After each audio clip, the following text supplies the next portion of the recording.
الحمد لله والصلاة والسلام على رسول الله بعد. أعوذ بالله من الشيطان الرجيم. بسم الله الرحمن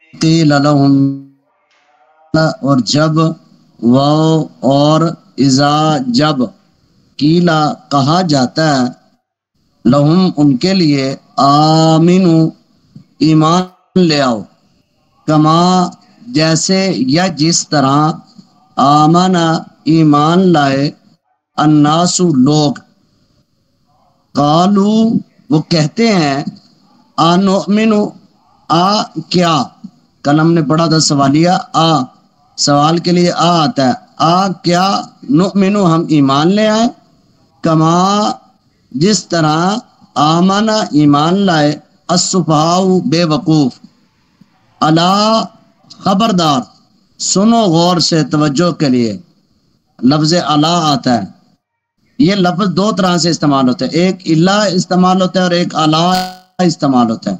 الا یہ کلمہ حسر پیدا کرنے کے لیے آتا ہے، لا الہ الا اللہ، نہیں ہے کوئی الہ مگر اللہ تعالیٰ، پچھلی بات کی نفی اور اگلی بات کی اس بات کے لیے آتا ہے الا، اسے کلمہ حسر کہتے ہیں۔ اور ایک ہوتا ہے الا، اسے کلمہ توبیخ کہتے ہیں، یا جو ہے متوجہ کرنے کے لیے کلمہ استعمال کیا جاتا ہے، الا خبردار، توجہ سے بات کو سنو، اس کے لیے کہا جاتا ہے الا خبردار، انہم، انا اور انا جہاں پر بھی آئے اس معنی ہوگا بے شک، اس میں کوئی شک ہی نہیں ہے بات کے اندر، تو فرمایا الا خبردار، انہم انا بے شک، ہم وہ، ہم وہی، دو مرتبہ کا، بے شک وہ اور خود وہ، تاکید کے لیے کہا ہے، الصفا صفی ان کی جمع، مائنڈ سیٹ نہ ہو اور جو ذہنی طور پر کمزور، اب نارمل ہو، جس کو کہا جاتا ہے یہ اب نارمل ہے، کہتے ہیں کہ اس کو بات سمجھ ہی نہیں آتی، اس کو کہتے ہیں عربی کے اندر سفیہن، اور سفیہن کی جمع آتی ہے السفہاء، فرمایا کہ السفہاء بے وقوف وہی لوگ ہیں، اولئک یہی وہ لوگ ہیں، لا یعلمون نہیں وہ جانتے۔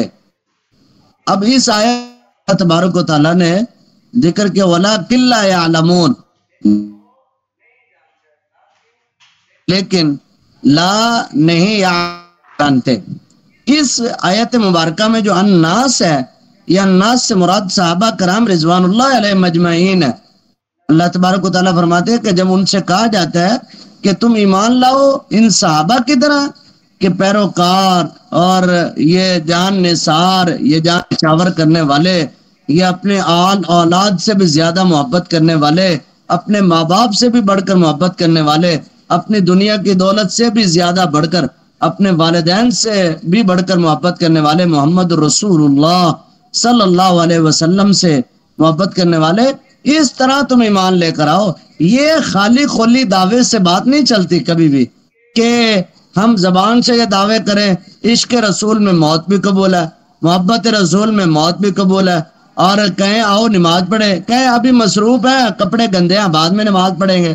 اب یہ جو خالی دعوے ہیں کبھی بھی ان سے بات نہیں چلتی۔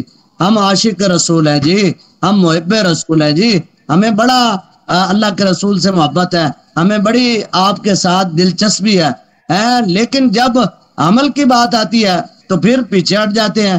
ان لوگوں نے بھی یہی کہا کہ کیا ہم ان بے وقوفوں کی طرح ایمان لائیں جنہیں جب کہا جاتا ہے، جب بلایا جاتا ہے وہ اس وقت حاضر ہو جاتے ہیں؟ یہ تو بے وقوف ہے، انہیں تو پتہ ہی نہیں دنیا میں کیا ہو رہا ہے، انہیں تو پتہ ہی نہیں دنیا کیسے چل رہی ہے، انہیں تو پتہ ہی نہیں زمانہ کہاں پہنچ گیا، یہ تو بے وقوف ہیں، ان کا عقل ہی نہیں ہے، یہ تو اب نارمل ہے، ان کا تو مائنڈ ہی سیٹ نہیں ہے، ان کو خیر کی بات سمجھ ہی نہیں آتی، یہ خیر کی بات کر ہی نہیں سکتے۔ جو تابع داری کی باتیں کریں، جو اللہ اور اللہ کے رسول کی باتیں کریں، آج بھی انہیں جو ہے بے وقوف کہا جاتا ہے، آج بھی ان کو لوگ تان و تشنیع کرتے ہیں۔ تو اس لیے میں کہا کرتا ہوں ایسے دوستوں کو کہ اگر کوئی تان و تشنی کرے، اگر کوئی مذاق اڑائے، اور اگر کوئی یہ کہے کہ یہ تو بے وقوف ہے، تو انہیں کہو کہ یہ جو ہے نا یہ آج کی بات نہیں ہے، یہ بلکہ پرانی روش یہ چل رہی ہے کہ جو ہے رسول اللہ سے محبت کرنے والوں کو بے وقوف کہا جاتا رہا ہے اور کہا جاتا رہے گا۔ کیوں؟ کیونکہ وہ اپنے آل سے بڑھ کر، اولاد سے بڑھ کر، جان سے بڑھ کر، ہر چیز سے بڑھ کر وہ محبت کرتے تھے اللہ اور اللہ کے رسول سے۔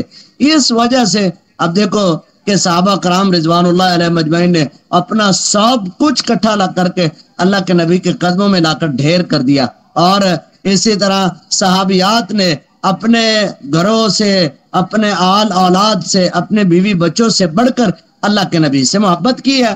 اب یہ محبت کی وجہ سے وہ کہا کرتے تھے کہ دیکھو یہ تو پاگل ہو گیا۔ اب دیکھو کہ غزوہ احد کا میدان ہے، ایک عورت دوڑتی ہوئی آئی، صحیح حدیث کے الفاظ ہیں، اس کو پہلے جب میدان کے اندر داخل ہوئی بتایا گیا تیرا بھائی شہید ہو گیا، کہا کہ میرے بھائی کا تذکرہ چھوڑو، بتاؤ اللہ کے رسول کی کیا صورتحال ہے۔ جب تھوڑا سا آگے گئی بتایا گیا کہ تیرا والد شہید ہو گیا، کہا والد کو چھوڑو، اللہ کے رسول کا بتاؤ کیا صورتحال ہے۔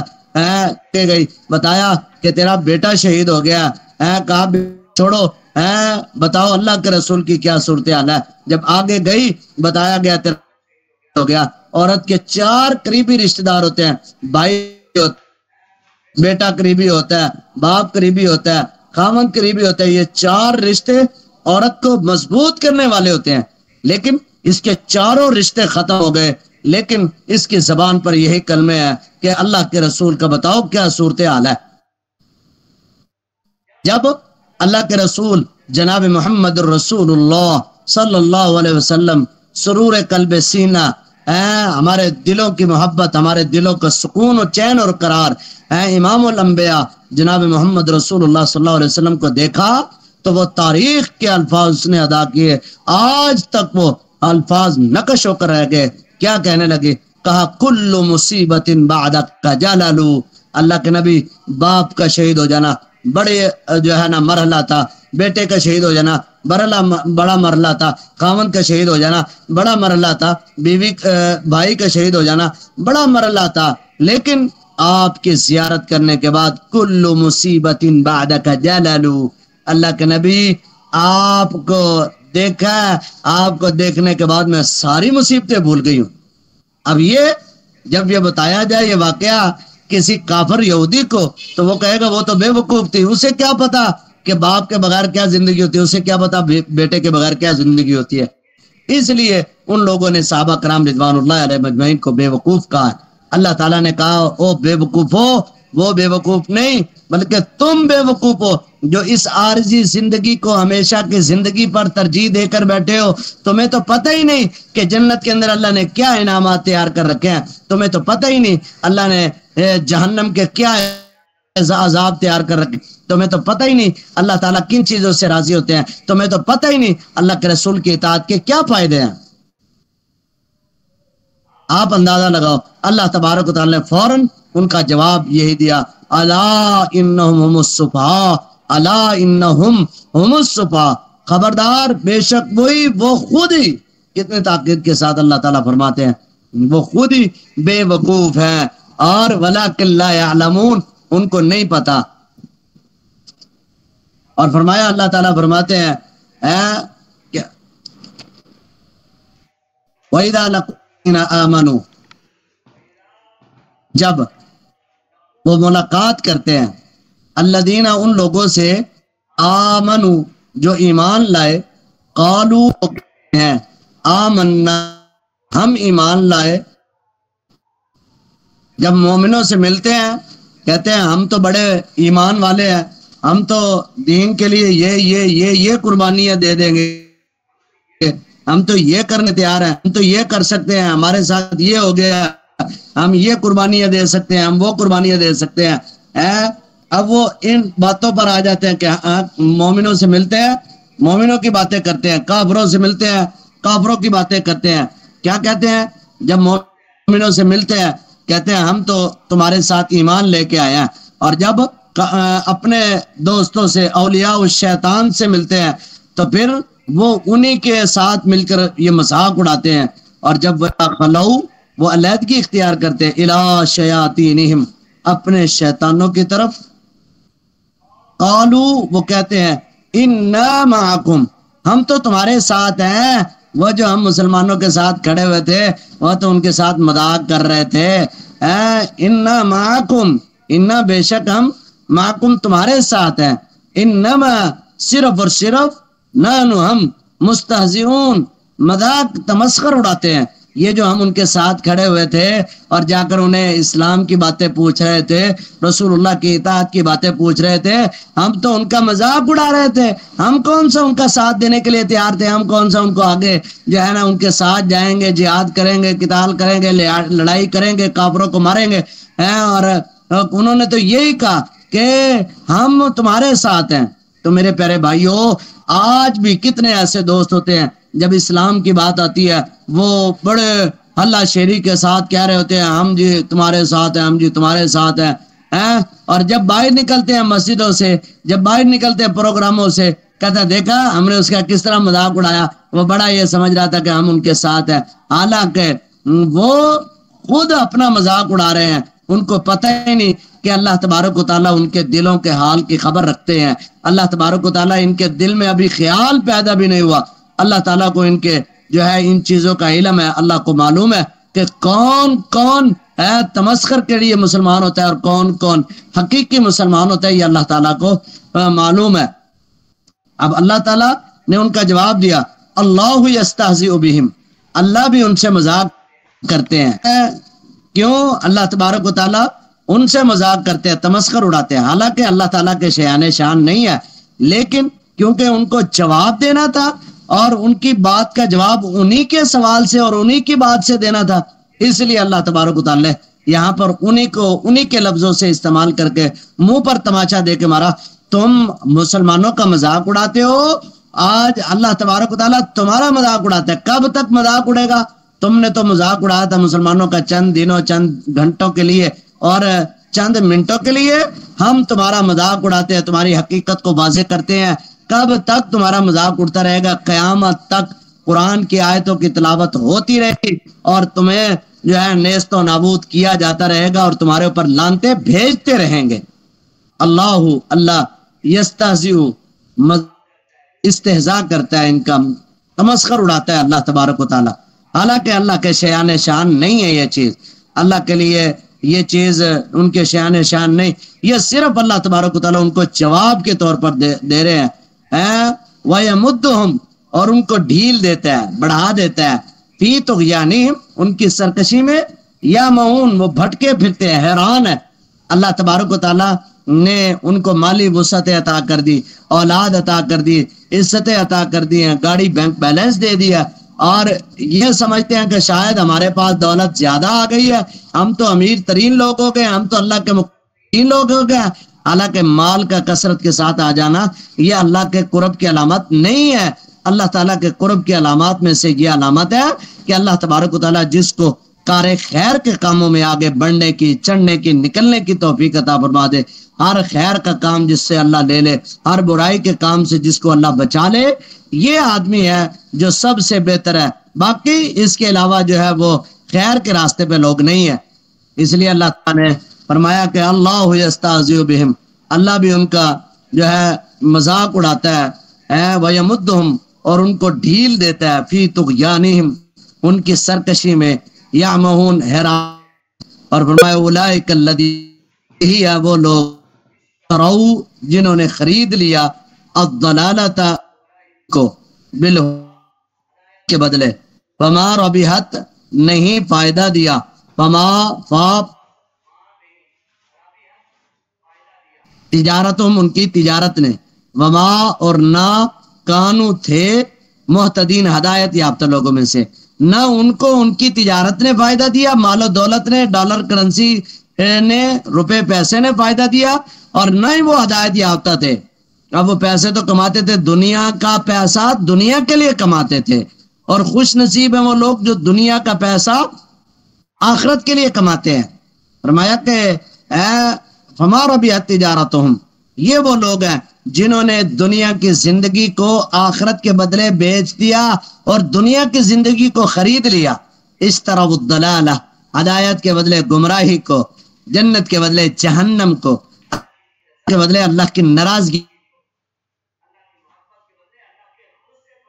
کن پیچھے جو یہ منافق لوگوں کا تذکرہ آتا ہے، مسلمانوں ہمارے ساتھ ہیں، کافروں کے پاس آتے ہیں ہم تمہارے ساتھ ہیں، اور کافروں کو جا کر کہتے ہیں ہم تو ان کا مذاق اڑاتے ہیں، ہم تو ان کا استہزاء کرتے ہیں۔ اللہ تعالیٰ فرماتے ہیں ہم ان کا مذاق اڑاتے ہیں، اور انہوں نے خرید لیا گمراہی کو ہدایت کے بدلے۔ فما ربحت تجارتہم، ان کے دولت نے، ان کے پیسے نے، ان کے ریل پیل نے، ان کے چرچے نے، ان کی کرسی اور ان کے عہدوں نے ان کو فائدہ نہیں دیا۔ وما کانوا مہتدین، نہ ہی وہ ہدایت یافتہ تھے۔ جب وہ ہدایت یافتہ نہیں تھے تو وہ پھر جنت میں کیسے جا سکتے ہیں؟ تو آگے اللہ تبارک و تعالیٰ کے اندر ایک مثال بہت اہم ذکر کرتے ہیں۔ تو آج ہم حدیث کا سبق، حدیث کا سبق لائیں۔ حدیث نمبر 19 ہے، کما جس طرح رأیتمونی، تم نے مجھے دیکھا، اصلی نماز پڑھتے ہوئے، سلو نماز پڑھو، کما جس طرح رأیتمونی تم نے مجھے دیکھا ہے، اصلی میں نماز پڑھ رہا ہوں۔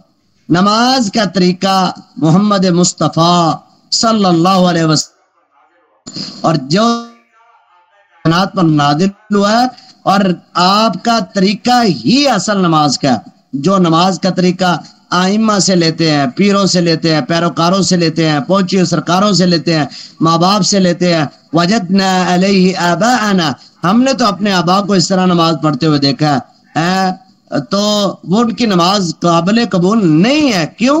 آقا کائنات کا یہ فرمان ہے، صحیح بخاری شریف کی حدیث نمبر 231 میں ہے، آپ نے فرمایا کہ نماز اسی طرح پڑھنی ہے جس طرح مجھے پڑھتے ہوئے دیکھ رہے ہو۔ صحابہ نے وہ نمازیں پڑھ کے دکھائی، احادیث میں وہ نمازیں موجود ہیں، وہ طریقہ موجود ہے۔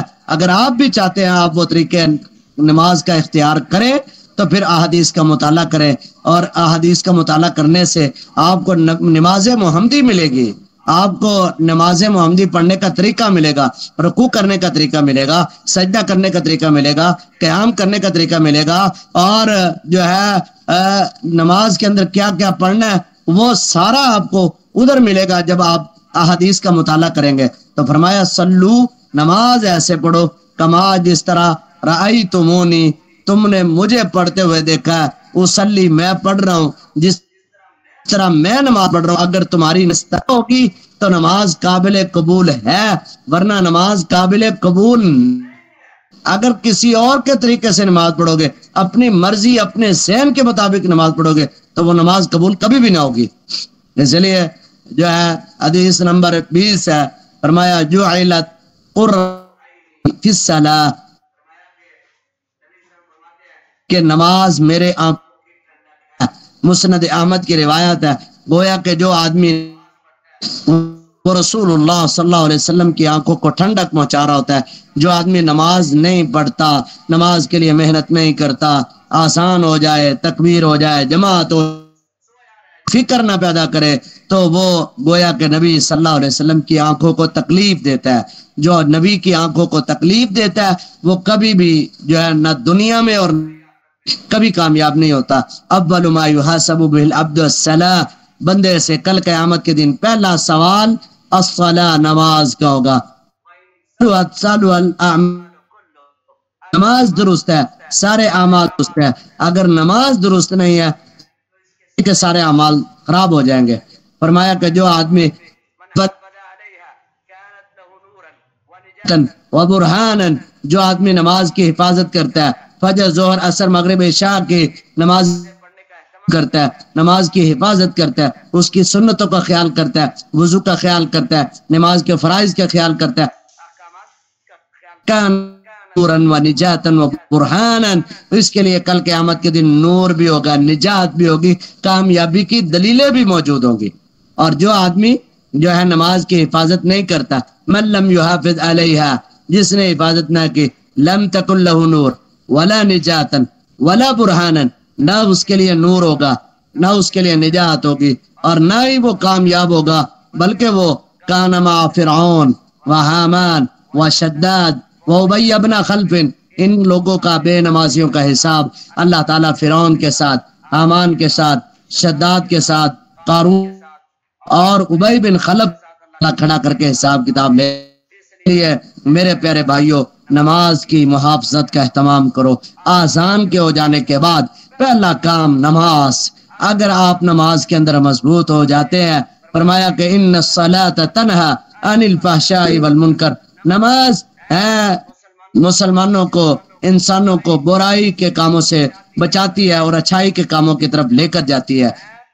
نماز تو تمہارے رب کے ساتھ ملاقات کا ایک بہانہ ہے تو اس لیے اللہ کے لیے نماز پڑھنے کا اہتمام کریں. اگر دو نمازیں پڑھ رہے ہیں تو پھر 3 اور نمازیں ساتھ ملا لیں. اور ہمیشہ یاد رکھیں اگر آپ نماز کے محافظ ہے پہرے دار ہے تو پھر آپ کی کامیابی اور نجات ہے. تمام اعمال اللہ کے ہاں قابل قبول. اگر جو ہے وہ مشکوک ہو جائے گی. اس لیے آج کے 2 سبق، ایک نماز پڑھنی ہے، دوسرا نماز بھی طریقہ مصطفیٰ کے ساتھ پڑھنی ہے. اللہ تعالیٰ مجھے اور آپ کو عمل کرنے کی توفیق عطا فرمائے. عربی کا سبق لائیں. جسم الانسان، بدن الانسان. جسم الانسان بھی کہا جاتا ہے، بدن الانسان بھی کہا جاتا ہے. انسان کے بدن کے اعضاء.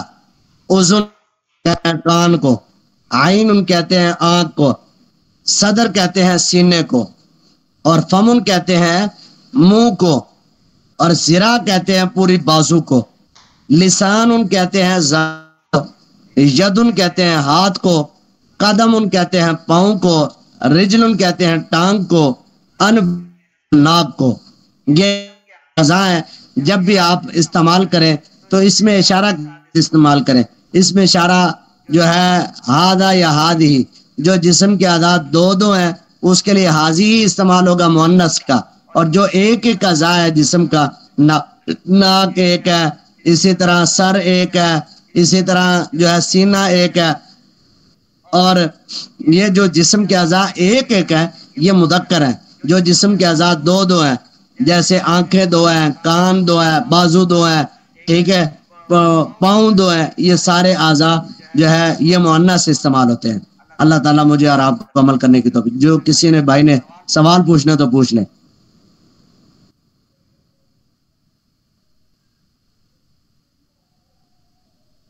کسی بھائی نے کوئی سوال پوچھنا ہے تو پوچھ لیں بھائی.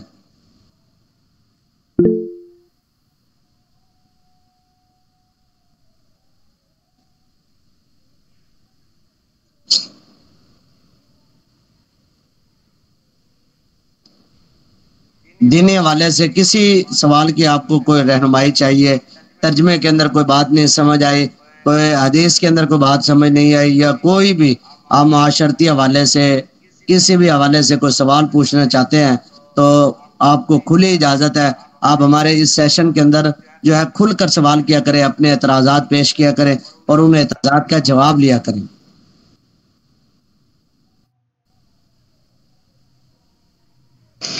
السلام علیکم قاری صاحب. وعلیکم السلام ورحمۃ اللہ وبرکاتہ. جی فراز بھائی.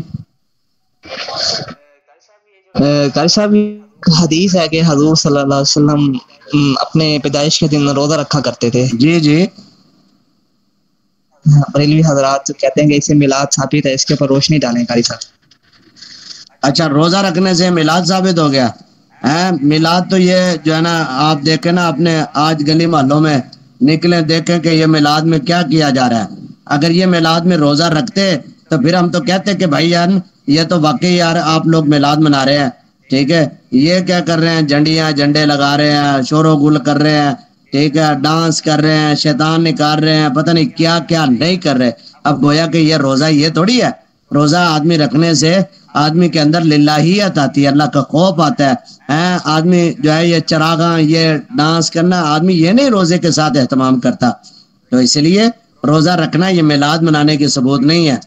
میلاد منانے کا ثبوت کے لیے یہ چاہیے کہ جو نبی صلی اللہ علیہ وسلم نے کوئی جلوس نکالا، کوئی صحابہ نے جمع ہو کر رسول اللہ کی اس طرح ربیع الاول کے مہینے میں 12 تاریخ کو صحابہ نے اللہ کے رسول کو بٹھا کر کوئی نعتیں پڑھی ہو، کوئی اسی طرح آپ کے فضائل بیان کیے ہوں، اسی طرح آپ علیہ الصلوۃ والسلام کے لیے چراغاں کی ہو. اگر آج کی دور کی لائٹیں نہیں تو وہ لال جو ہے دیے بھی تو تھے. کیا صحابہ نے اس طرح دیے جلائے ہیں؟ اگر یہ کیا تو ہم بھی انشاءاللہ کرنے کے لیے تیار ہیں. لیکن یہاں پر معاملہ بالکل الٹ ہو گیا نا کہ اللہ کے رسول کھانے پینے سے اعتراض کرتے ہیں، روزہ رکھتے ہیں، اور ادھر تو سبیلیں لگائی جا رہی ہیں، ادھر تو وہ شیرینی بانٹی جا رہی ہے، حلوے، کھیر، رس ملائی اور رس گلے اور پتہ نہیں کیا کیا نہیں تقسیم کیا جا رہا. اب یہ 2-4 سالوں سے اب تو یہ جو سبیلوں والا کام شروع ہو گیا، یہ پوری کی پوری محرم کی جو ہے مشابت اختیار کر لی ہے. تو اس لیے میرے پیارے بھائی، اگر رسول اللہ صلی اللہ علیہ وسلم نے جو ہے روزہ رکھا ہے تو مجھے اور آپ کو بھی وہی کام کرنا چاہیے. ایسا تو نہیں ہے اللہ کے رسول نے فرض نماز پڑھی ہے اور ہم جو ہے اس فرض نماز کی جگہ پر ایسا کریں، ہم کہیں جی ہم اس کی جگہ پر صدقہ و خیرات کر دیں گے، ہماری فرض نماز ادا ہو جائے گی. تو گویا کہ اگلی بات جو رسول اللہ صلی اللہ علیہ وسلم نے روزہ رکھا ہے وہ 12 ربیع الاول کا نہیں رکھا. آپ نے ہر ہفتے سمار کے دن کا روزہ رکھنے کا اہتمام کیا.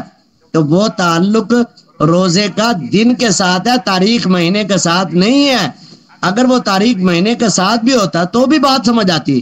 تو اس لیے میرے پیارے بھائی، یہ رسول اللہ صلی اللہ علیہ وسلم کا ہر ہفتے کا کام ہے. اچھا یہ پھر ہر ہفتے اس طرح کیا کریں، بھنگڑے ڈالا کریں ہر ہفتے، جو ہے نا سمار والے دن لائٹیں جلا لے، ڈانس کرے، باہر نکل آئے، اور جو ہے یہ سنا ہے آپ ہر عاشق کے گھر تشریف لا رہے ہیں، ہمارے گھر میں بھی ہو جائے چراغاں یا رسول اللہ. ایک طرف عقیدہ ہے کہ حضور ہر وقت ہمارے پاس موجود ہوتے ہیں، حاضر ناظر کا عقیدہ ہے، اور دوسری طرف یہ عقیدہ ہے کہ سنا ہے آپ ہر عاشق کے گھر تشریف لاتے ہیں، ہمارے گھر میں بھی ہو جائے چراغاں یا رسول اللہ. اب ایک طرف عقیدہ ہے کہ آپ ہر وقت موجود ہے، دوسرا ہے سنا ہے آپ ہر عاشق کے گھر تشریف لاتے ہیں. تو یہ دونوں ایک دوسرے کے اپوزٹ ہے. ادھر روزہ رکھا جا رہا ہے، ادھر جو ہے کھانے کھلائے جا رہے ہیں، ادھر عقیدہ یہ رکھا جا رہا ہے آپ ہر وقت موجود ہے، اور دوسری طرف یہ ہے کہ کہا جا رہا ہے کہ آپ ہر عاشق کے گھر تشریف لاتے. یہ 2 نمبر ہی چھوڑ، یک رنگ یا سراسر موم ہو جا یا سراسر سنگ ہو جا، یہ کیا دو باتیں چلاتے ہو؟ ایک بات چلاؤ، ایک بات کرو، یا یہ کہو کہ رسول اللہ صلی اللہ علیہ وسلم جو ہے روزہ نہیں رکھا، کھایا پیا. ایک طرف کہتے ہیں آپ نے روزہ جو ہے نا سبیلے لگاتے ہو، دیگے پکاتے ہو، کھانے کھلاتے ہو، دسترخوان لگاتے ہو. تو یہ اس کے بالکل الٹ ہے. جی بھائی جان. اچھا قاری صاحب، اگر کوئی میلاد نہ منائے، اگر محفل نعت کرے، اس میں ذکر کرے نبی کریم صلی اللہ علیہ وسلم کا، قرآن کی آیات پڑھے، قرآن خوانی کرے، تو یہ وہ کہتے ہیں کہ اللہ تعالیٰ فرماتا ہے کہ میری دی ہوئی نعمتوں کا ذکر کرو، تو اس میں کیا یہ کر سکتے ہیں؟ اچھا، اللہ تعالیٰ کی نعمتوں کا ذکر صرف سال کے اندر ایک دن 12 ربیع الاول کو یاد آتا ہے؟ نہیں میرے بھائی، اب اس کی مشابہت اختیار کی جا رہی ہے. یہ بالکل سیم اسی طرح مشابہت اختیار کی جا رہی ہے. بڑے معذرت کے ساتھ میں یہ بات ذکر کرنا چاہ رہا ہوں، یہ پوری کی پوری وہی مشابہت ہے جو عیسائیوں نے حضرت عیسیٰ علیہ السلام کی پیدائش پر کرسمس ڈے منا کر کیا ہے. تو ہمیں اس مشابہت سے بچنا چاہیے. یہ شاہ اربل آیا تھا، جو شاہ اربل جو ہے رسول اللہ صلی اللہ علیہ وسلم کی وفات کے 400 سال بعد یا 500 یا 600 سال بعد آیا تھا. تو اس نے یہ بات کہی تھی اربل نے کہ یار عیسائی تو اپنے نبی کی پیدائش پر کرسمس ڈے منائے، اور ہم مسلمان، ہمارے رسول تو سب سے افضل ہے، ہم کیوں نہ منائے؟ انہوں نے اس طریقے کو شروع کیا تھا عیسائیوں کو دیکھ کر. اس کے لیے انہوں نے دیگے پکائے، بکرے چھترے مرغے بنائے اور لوگوں کو جمع کیا، کہا کہ آج تو رسول اللہ کی پیدائش کا دن ہے. تو اب یہ اس چیز کی مشابہت ہو گئی ہے کافروں کے ساتھ، عیسائیوں کے ساتھ. تو اسی لیے ہمیں جو ہے اس مشابہت سے بھی بچنا چاہیے. نبی صلی اللہ علیہ وسلم نے فرمایا من تشبہ بقوم فہو منہم، جو کسی قوم کی مشابہت اختیار کرتا ہے وہ انہی میں سے ہو جاتا ہے. تو اس لیے ہمیں ان کی مشابہت نہیں اختیار کرنی چاہیے. ہمیں اللہ کی نعمتوں کا ذکر پورا سال کرنا چاہیے، ساری زندگی اللہ کی نعمتوں کا ذکر کرتے رہنا چاہیے. صرف ایک سال میں ایک دن 12 ربیع الاول کے دن نہیں کرنا چاہیے. جی شکریہ قاری صاحب. اچھا قاری صاحب، یہ شاہ عرب یہ تو یہ شیعہ تھا قاری صاحب؟ نہیں، شاہ اربل کے بارے میں کہتے ہیں کہ یہ مسلمان تھا.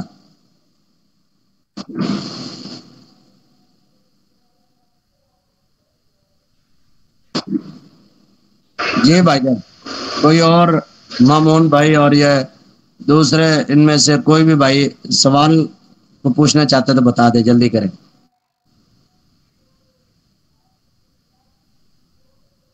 السلام علیکم کر صاحب، کیا حال ہے؟ ٹھیک ہیں؟ وعلیکم السلام ورحمۃ اللہ وبرکاتہ۔ جی بھائی جان، اللہ کا شکر ہے، مالک کی کرم نوازی ہے۔ وہ کر صاحب میں نے پوچھنا تھا کہ نماز کا صحیح طریقہ کیا ہے؟ مطلب یہ تو جو ہم ہاتھ باندھتے ہیں مطلب نا یہ ناف کے اوپر، مطلب یہ ماکرام کہتے ہیں یہ بھی ثابت نہیں ہے، لیکن اور دوسرا کہ جو اہل حدیث لوگ یا دوسرے کرتے ہیں مطلب سرپا یا دین وغیرہ وہ ثابت ہے، تو اس کے بارے میں بتا دیں۔ اس کی بات آسانی سے سمجھ لیں، حدیث کی جب آپ رہنمائی حاصل کریں گے تو انشاءاللہ آپ فرقے جماعت گروہوں سے بچ جائیں گے۔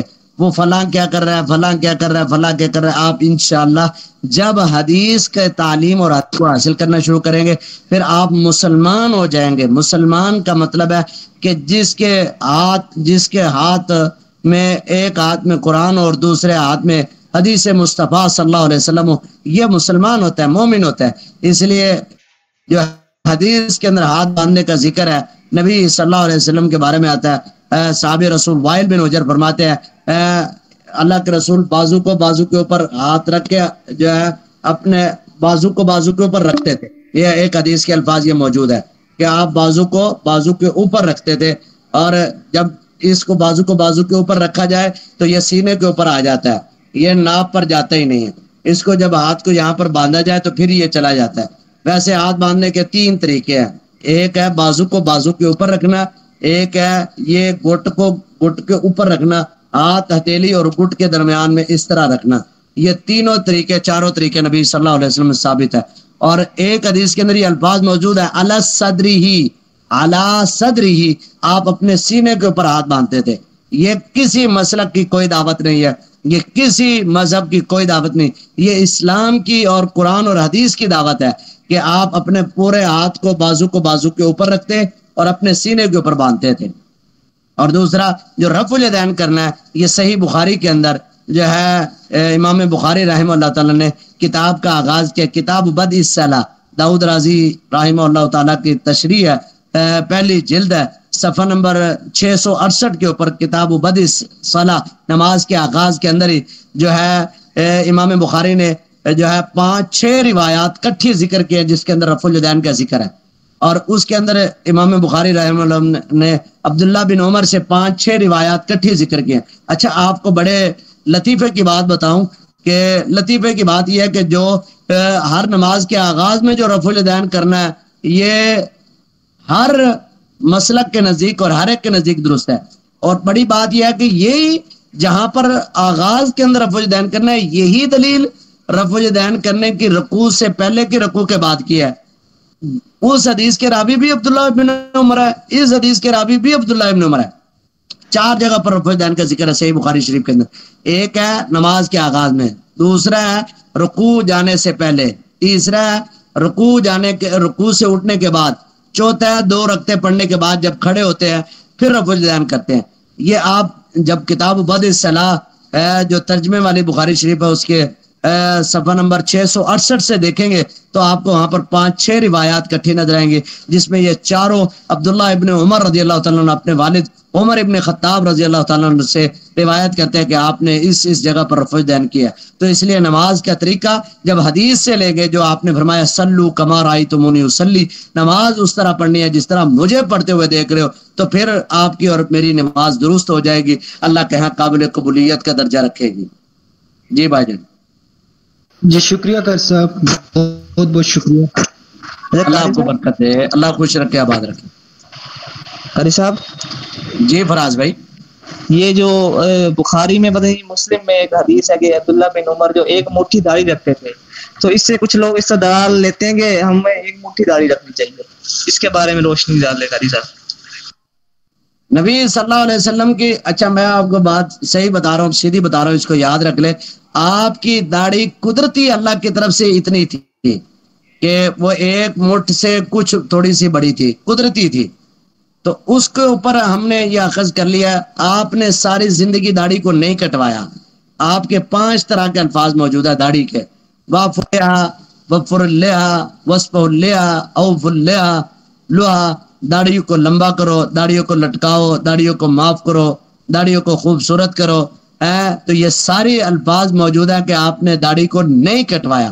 جب نبی صلی اللہ علیہ وسلم نے نہیں کٹوایا تو پھر ہم کیسے داڑھی کو کٹوا سکتے ہیں؟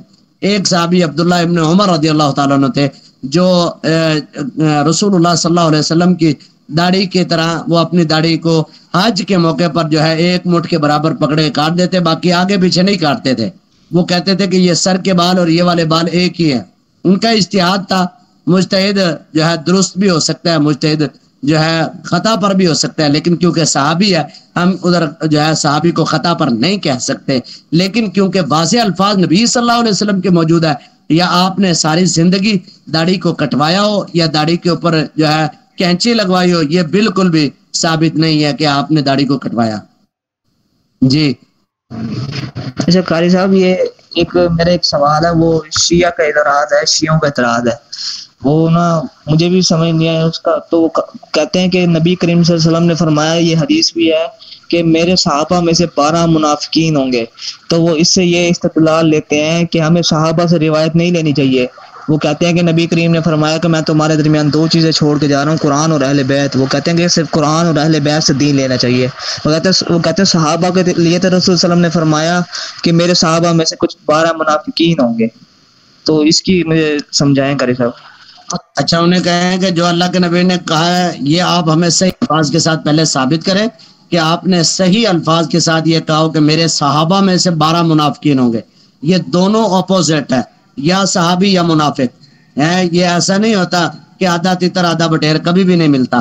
صحابی ہو اور پھر منافق ہو جائے، یہ ہو ہی نہیں سکتا، یہ بات بالکل جھوٹی ہے، غلط ہے، ٹھیک ہے۔ اور دوسری بات کہ صحابہ اور میں تمہیں قرآن اور اہل بیت چھوڑ کر جا رہا ہوں، اہل بیت چھوڑ کر جا رہا ہوں۔ انہیں کہو اللہ کے بندو، او بے وقوفو، تمہاری عقل کہاں چرنے کے لیے چلی گئی؟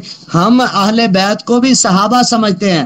ہم جب یہ کہتے ہیں کہ صحابہ پر اللہ راضی ہو گیا تو ان میں اہل بیت بھی شامل ہے۔ ہم اہل بیت کو خارج نہیں کرتے، اہل بیت بھی میں ہے۔ آپ لوگ ہیں جو اہل بیت کہہ کر صحابہ کرام کو خارج کرتے ہیں۔ صحابہ وہ ہوتے ہیں، صحابی کہتے کسے ہیں؟